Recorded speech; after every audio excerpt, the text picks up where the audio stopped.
Hello, Squirrel Squad. Listening, Squirrel Squad. Not feeling too great, so I hope I can get through this. Stomach yucks. I just got back from the podiatrist. He says, on both my feet, do you know I fractured my left foot more than a year ago? Did nothing about it. I remember when I did it, hurt like, I told him it hurt like an SOB. But I just went on. I said, I'm a tough old bird. He said, you are, but your feet are really messed up. So, I'm down for an MRI this Saturday at the hospital. But he's not going to do, I said, tell me no surgery. He said, nah, the bone I fractured is not one that's, he said it would be a crapshoot as to whether it would help or not. It's just not one that's easily healed, especially when you let it go for some as I have. Oh my gosh.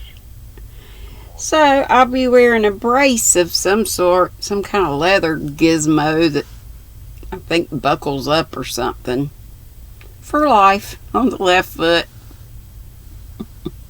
Wah wah.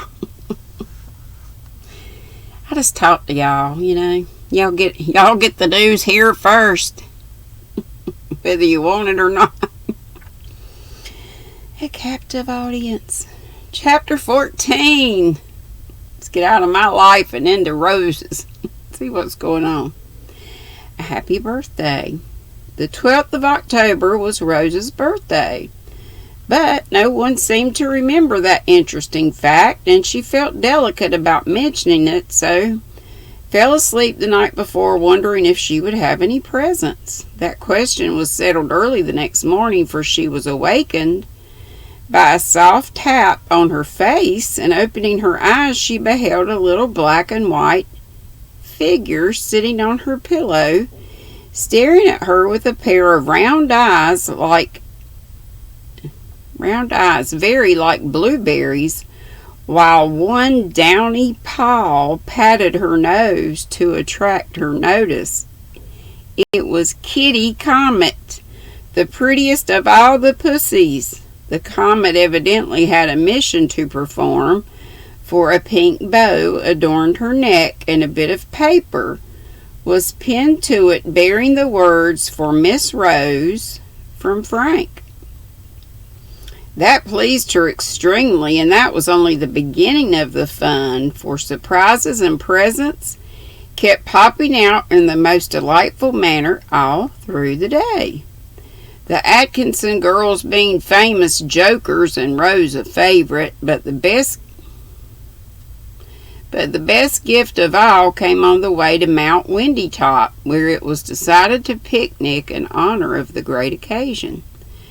3 jolly loads set off soon after breakfast, for everybody went, and everybody seemed bound to have an extra good time. Especially Mother Atkinson, who wore a hat as broad-brimmed as an umbrella, and took the dinner horn to keep her flock from straying away. "I'm going to drive Auntie and a lot of the babies, so you must ride the pony. And please stay behind us a good bit when we go to the station, for a parcel is coming, and you are not to see it till dinner time. You won't mind, will you?" said Mac in a confidential aside during the wild flurry of the start. "Not a bit," answered Rose.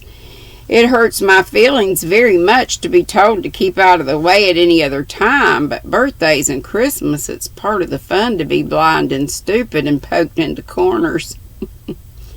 "I'll be ready as soon as you are, Giglamps. Giglamps? Giglamps. "Stop being the big maple till I call, then. You can't possibly see anything," added Mac, as he mounted her on the pony his father had sent up for his use. Barcus was so gentle and so willing, however, that Rose was ashamed to be afraid to ride him. So she had learned that she might surprise Dr. Alec when she got home. Meantime, she had many a fine canter over the hills and far away with Mac, who preferred Mr. Atkinson's old sorrel. Away they went, and coming to the red maple, Rose obediently paused, but could not help stealing a glance in the forbidden direction before the call came. Yes, there was a hamper going under the seat, and then she caught sight of a tall man, whom Mac seemed to be hustling into the carriage in a great hurry. One look was enough, and with a cry of delight, Rose was off down the road as fast as Barcus could go. Now, I'll astonish Uncle, she thought. I'll dash up in grand style and show him that I'm not a coward after all. Fired by this ambition, she startled Barcus by a sharp cut, and still more bewildered him by leaving him to his own guidance down the steep stony road. The approach would have been a fine success if, just as Rose was about to pull up and salute, 2 or 3 distracted hens had not scuttled across the road with a great squawking which caused Barcus to shy and stop so suddenly that his careless rider landed in an ignominious, I'm sure I didn't say that right, heap just under old Sorrel's astonished nose. Rose was up again before Dr. Alec was out of the carryall and threw 2 dusty arms about his neck, crying with a breathless voice, "Oh, Uncle, I'm so glad to see you. It's better than a cartload of goodies, and so dear of you to come. But aren't you hurt, child? That was a rough tumble, and I'm afraid you must be damaged somewhere," answered the doctor, full of fond anxiety as he surveyed his girl with pride. "My feelings are hurt, but my bones are all safe. It's too bad. I was going to do it so nicely, and those stupid hens spoilt it all," said Rose, quite crestfallen as much as shaken. "I couldn't believe my eyes when I asked where is Rose, and Mac pointed to the little Amazon pelting down the hill at such a rate. You couldn't have done anything that would please me more, and I'm delighted to see how well you ride. Now, will you mount again, or shall we turn Mac out and take you in?" asked Dr. Alec, as Aunt Jessie proposed to start, for the others were beckoning them to follow. "Pride goeth before a fall. Better not try to show off again, ma'am," said Mac, who would have been more than mortal if he had refrained from teasing when so good a chance offered. "Pride does go before a fall, but I wonder if a sprained ankle always comes after it," thought Rose, bravely concealing her pain, as she answered with great dignity, "I prefer to ride. Come on and see who will catch up first." She was up and away as she spoke, doing her best to efface the memory of her downfall by sitting very erect, elbows down, head well up, and taking the motion of the pony as Barcus cantered along as easily as a rocking chair. "You ought to see her go over a fence and race when we ride together. She can scud, too, like a deer when we play follow the leader, and skip stones and bat balls almost as well as I can," said Mac, in reply to his uncle's praise of his pupil. "I'm afraid you will think her a sad tomboy, Owlette, but really she seems so well and happy I have not the heart to check her.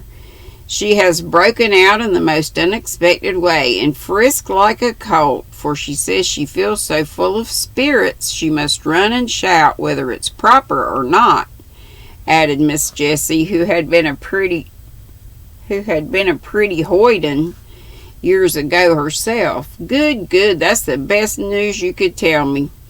And Dr. Alec rubbed his hands heartily. "Let the girl run and shout as much as she will. It's a sure sign of health, and as natural to a happy child as frisking is to any young animal full of life.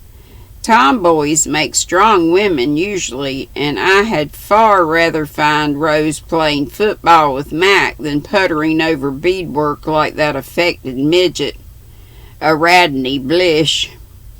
But she cannot go on playing football very long, and we must not forget that she has a woman's work to do by and by, began Mrs. Jessie. Neither will Mac play football much longer, but he will be all the better fitted for business because of the help that gives them. Polish is easily added if the foundations are strong, but no amount of gilding will be of use if your timber is not sound. I'm sure I'm right, Jessie, and if I can do as well by my girl during the next 6 months as I have the last, my experiment will succeed. It certainly will, for when I contrast that bright blooming face with the pale listless one that made my heart ache a while ago, I can believe in almost any miracle, said Mrs. Jessie as Rose looked round to point out a lovely view with cheeks like the ruddy apples in the orchard nearby, eyes clear as the autumn sky overhead, and vigor in every line of her girlish figure. A general scramble among the rocks was followed by a regular gypsy lunch, which the young folks had the rapture of helping to prepare. Mother Atkinson put on her apron, turned up her sleeves, and fell to work as gaily as if in her own kitchen, boiling the kettle, slung on 3 sticks over a fire of cones and fir boughs, while the girls spread the mossy table with a feast of country goodies, and the children tumbled about in everyone's way, till the toot of the horn made them settle down like a flock of hungry birds.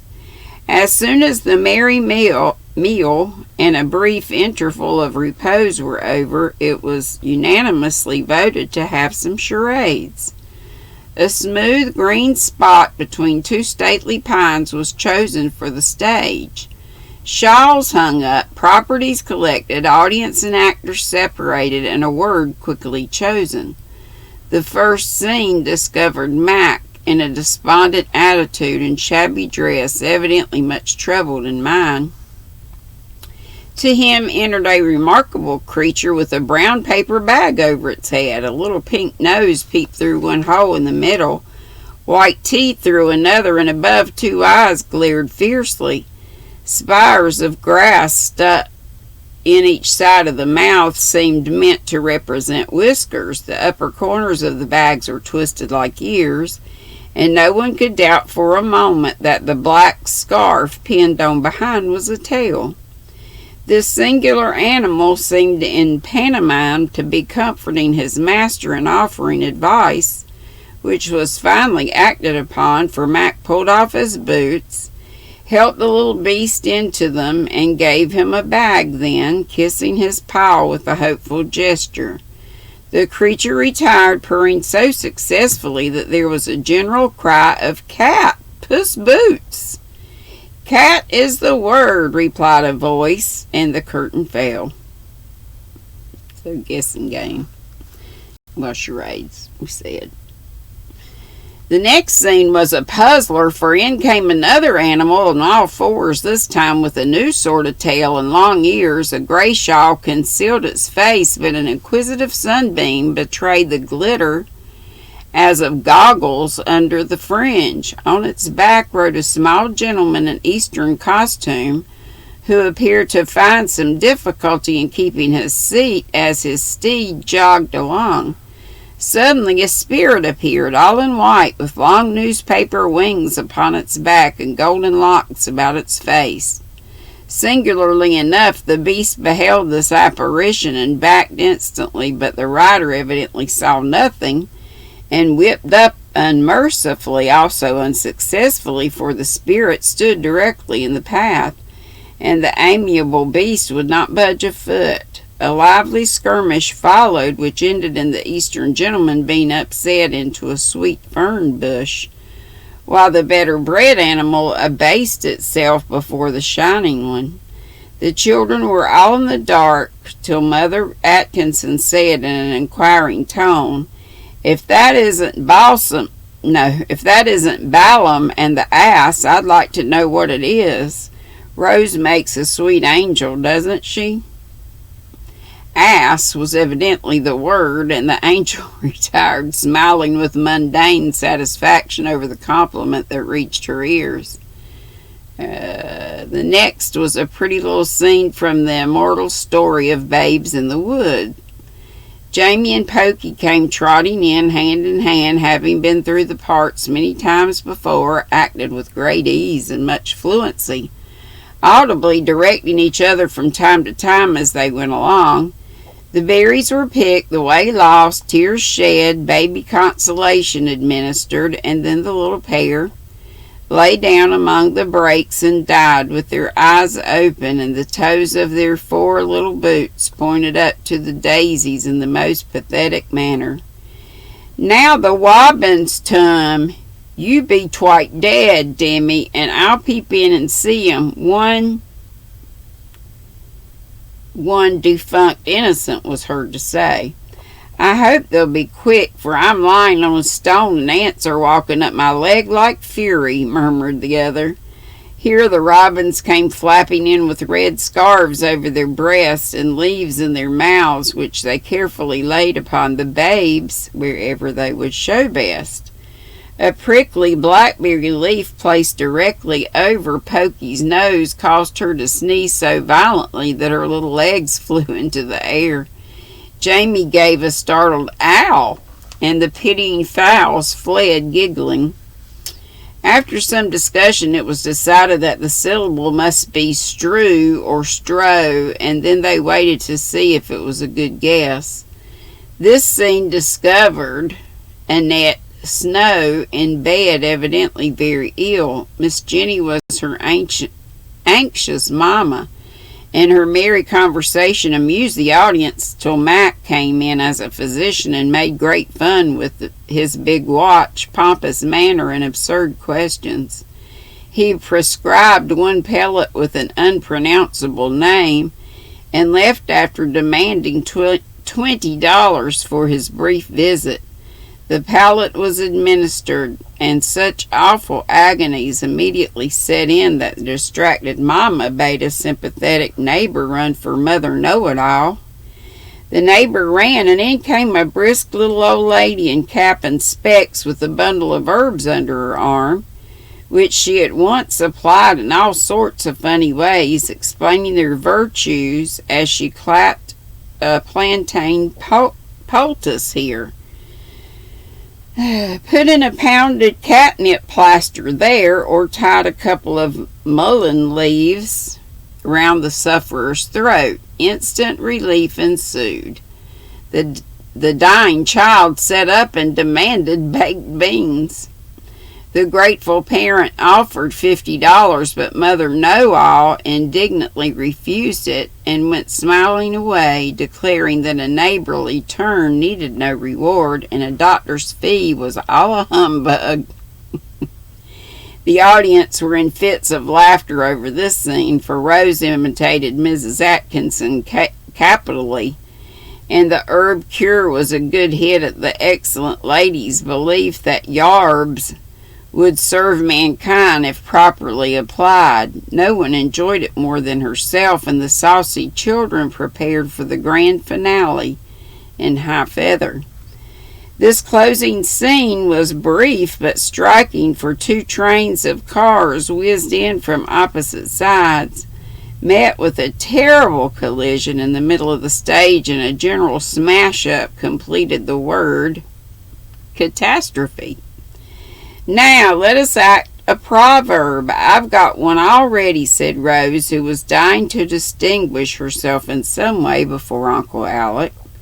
So everyone but Mac, the gay Westerner, and Rose took their places on the rocky seats and discussed the late beautiful and varied charade, in which Pokey frankly pronounced her scene the bestest of all. In 5 minutes the curtain was lifted. Nothing appeared but a very large sheet of brown paper pinned to a tree. On it was drawn a clock face, the hands pointing to 4. A small note below informed the public that 4 a.m. was the time. Hardly had the audience grasped this important fact when a long waterproof serpent was seen uncoiling itself from behind a stump An inchworm, perhaps, would be a better description, for it traveled in the same humpy way as that pleasing reptile. I love to watch inchworms. Suddenly, a very wide awake and active fowl, Fowl, advanced, pecking, chirping, and scratching vigorously. A tuft of green leaves waved upon its crest. A larger tuft of brakes made an umbrageous tail, and a shawl of many colors formed his flapping wings. A truly noble bird, whose legs had the genuine strut, whose eyes shone watchfully, and whose voice had a ring that evidently struck terror into the caterpillar's soul, if it was a caterpillar. He squirmed, he wriggled, he humped as fast as he could, trying to escape, but all in vain. The tufted bird espied him, gave one warbling sort of crow, pounced upon him, and flapped triumphantly away. That early bird got such a big worm he could hardly carry him off, laughed Aunt Jessie, as the children shouted over the joke suggested by Mac's nickname. That is one of Uncle's favorite proverbs, so I got it up for his especial benefit, said Rose, coming up with the two-legged worm beside her. Very clever. What next? Asked Dr. Alec as she sat down beside him. The Dove boys are going to give us an incident in the life of Napoleon, as they call it. The children think it very splendid, and the little fellows do it rather nicely, answered Mac with condescension. A tent appeared, and pacing to and fro before it was a little sentinel who, in a brief soliloquy, informed the observer that the elements were in a great state of confusion, that he had marched some 100 miles or so that day, and that he was dying for want of sleep. Then he paused, leaned upon his gun, and seemed to doze, dropped slowly down, overpowered with slumber, and finally lay flat, with his gun beside him, a faithless little sentinel. Enter Napoleon, cocked hat, gray coat, high boots, folded arms, grim mouth, and a melodramatic stride.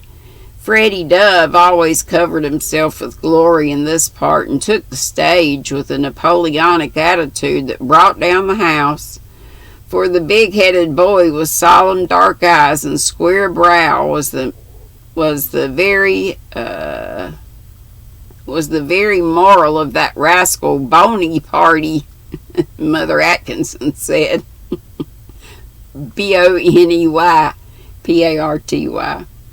Some great scheme was evidently brewing in his mighty mind, a trip across the Alps, a bonfire at Moscow, or a little skirmish at Waterloo, perhaps, for he marched in silent majesty till suddenly a gentle snore disturbed the imperial reverie.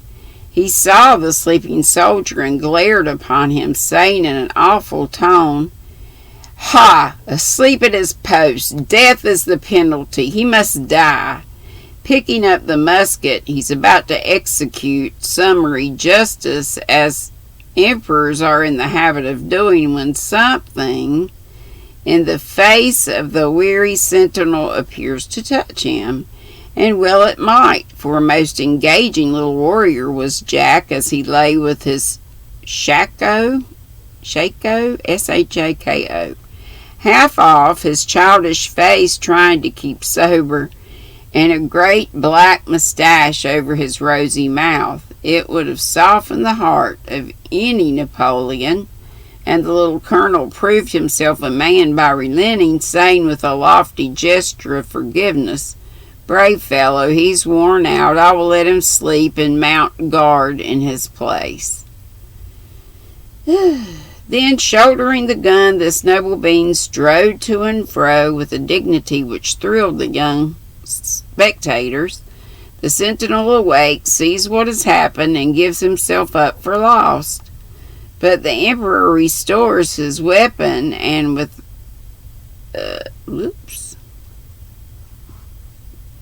doggone it.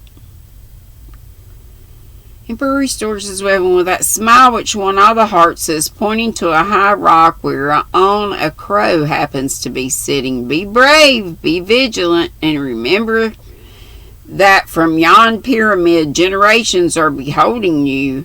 And with these memorable words he vanishes, leaving the grateful soldier bolt upright with his hand at his temple and deathless devotion stamped upon his youthful countenance. The applause which followed the superb piece had hardly subsided when a sudden splash and a shrill cry caused a general rush toward the waterfall that went gambolling down the rocks, singing sweetly as it ran. Pokey had tried to gambol also, and had tumbled into a shallow pool, whither Jamie had gallantly followed in a vain attempt to fish her out, and both were paddling about, half frightened, half pleased with the unexpected bath. This mishap made it necessary to get the dripping infants home as soon as possible. So the wagons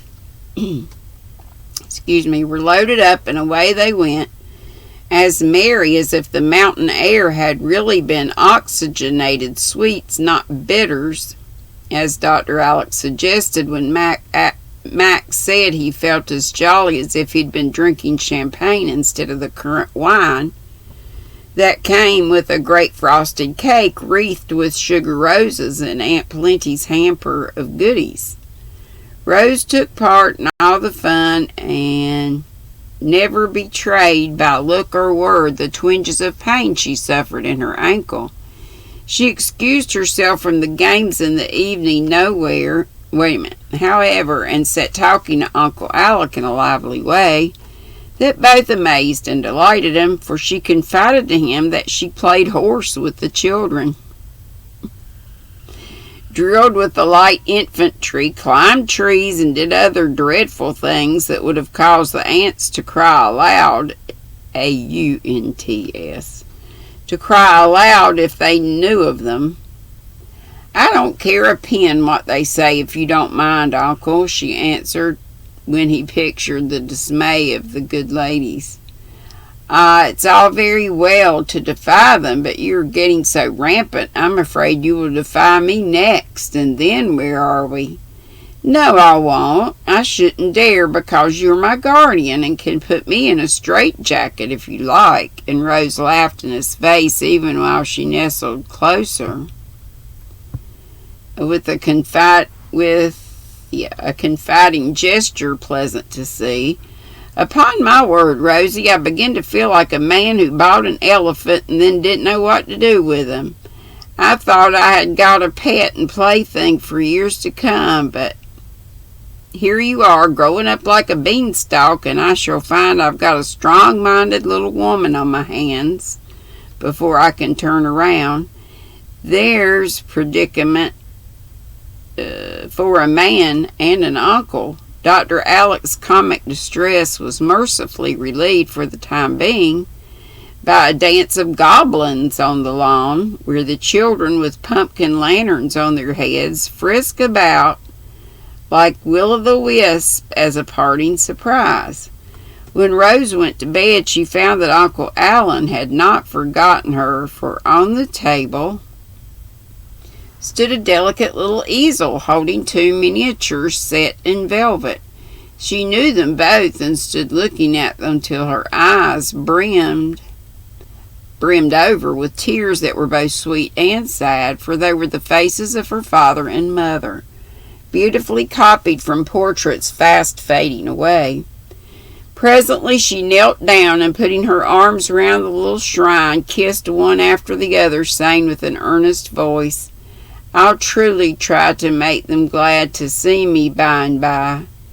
And that was Rose's little prayer on the night of her 14th birthday.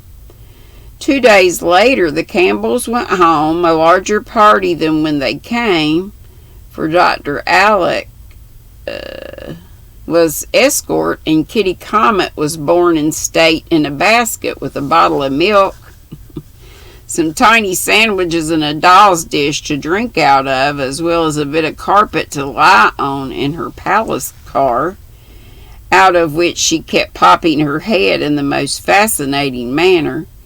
There was a great kissing and cuddling, waving of handkerchiefs, and last goodbyes as they went. And when they had started, Mother Atkinson came running after them to tuck in some little pies hot from the oven for the dears who might get tired of bread and butter during that long day's travel. Whew, this is a chapter and a half. Let's see how much more I got to go.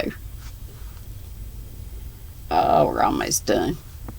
Another start and another halt, for the Snow Children came shrieking up to demand the 3 kittens that Pokey was coolly carrying off in a traveling bag. The unhappy kits were rescued, half smothered, and restored to their lawful owners, amid dire lamentation from the little kidnapper, who declared that she only took them 'cause they'd want to go with their sister Comet. Start number 3 and stoppage number 3, as Frank held them with a luncheon basket which had been forgotten after everyone had protested that it was safely in. All went well after that. The long journey was pleasantly beguiled by Pokey and Pussy, who played together so prettily that they were considered public benefactors. Rose doesn't want to go home, for she knows the aunts won't let her rampage as she did up at Cozy Corner, said Mac, as they approached the old house. I can't rampage if I want to, for a time at least, and I'll tell you why. I sprained my ankle when I tumbled off of Barcus, and it gets worse and worse, though I've done all I know to cure it and hide it so it shouldn't trouble anyone, whispered Rose, knitting her brows with pain as she prepared to descend, wishing her uncle would take her instead of her bundles. How he did she never knew, but Mac had her up the steps and on the parlor sofa before she could put her foot to the ground. There you are, right side up with care, and mind now, if your ankle bothers you and you're laid up with it, I am to be your footman. It's only fair, you know, for I don't forget how good you have been to me. And Mac went to call Phoebe, so full of gratitude and goodwill that his very goggles shone. And that's it. Lordy have mercy. That was strange, I think. Chapter 15 is called Earrings. What? It's ear-rings. Be sweet, don't be ugly, and have a good evening. Love ya. Bye-bye.